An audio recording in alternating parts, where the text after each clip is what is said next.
How does a young team learn how to win and create a culture of winning? Well, it doesn't happen in a day. It's a process that takes time, discipline, and experience. You don't learn how to win until you win.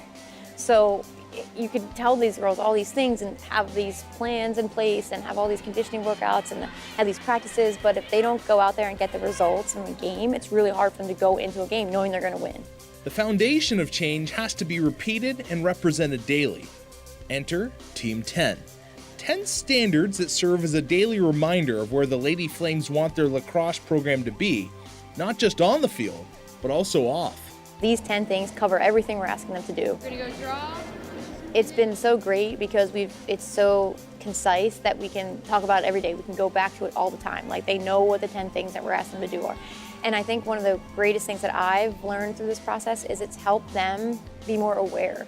There's a different level of what is expected of us. Out hustling girls and even chasing our shots, really focusing in and pulling together the little scrappy parts almost, to the point where we've worked so hard that this is what we want and this is what we pretty much deserve. Because we're able to go back to these things every day in practice, it's made such a impact in how hard our practices are. So it's our practices are harder, they're more competitive, they're getting more out of practice, so they're getting better every day. Over time, it really started to grow in our program. We started to live by it, and not just on the field, but off the field, we hold each other accountable to it, and it's made a huge impact on our team.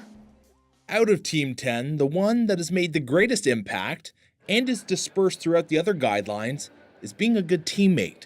One of my favorites is be a good teammate, because I think that has really kind of summed up our team this year, and we talk all the time about what that means. A lot of the times you're pretty much competing with each other for spots. So in the past, people would pretty much do whatever they can to just get on the field and not really help you. But this year it's completely different. It's even though it's me versus a freshman or someone else versus a younger girl, we're, no matter what, we're cheering them on. If they can perform really well on the field, we want them to. Be a good teammate doesn't just mean stand there and cheer for somebody. We had to have a conversation a couple months ago about how holding each other accountable is being a good teammate.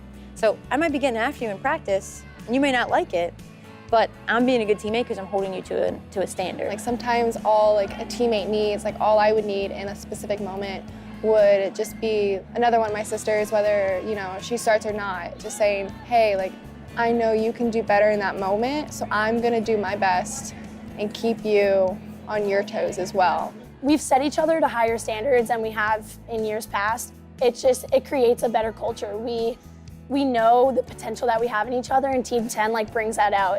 It makes us work harder to be the best people we can be. Amazing to see how 10 simple rules can affect not only a single person, but an entire team's culture.